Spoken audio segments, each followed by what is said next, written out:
Mapagpalang araw po sa ating lahat, mapagpalang araw sa inyo mga men. Bali po siya in-upload kung paano bang i-setup yung in-stream ads. May nag-comment po si Madam Neds Anything. Ang tanong niya po, ano po tamang gawin para sa in-stream ads? Parang may sukat din po ba yung video? Or pahalang po ba? Or patayo yung mga video? Thanks po. Ang tinutukoy po dito ni Madam yung po mga long-term video. Yes po Madam, may format din po yan. Pero bago po yan ma'am, unahin po muna natin yung pang Facebook Reels.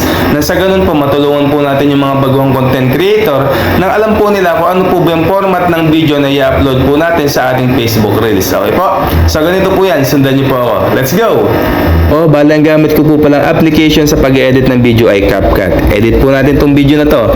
Ito po yung format for Facebook Reels. Kailangan po yung ratio natin. Click po natin yung ratio. Naka 9:16. Check po natin yan.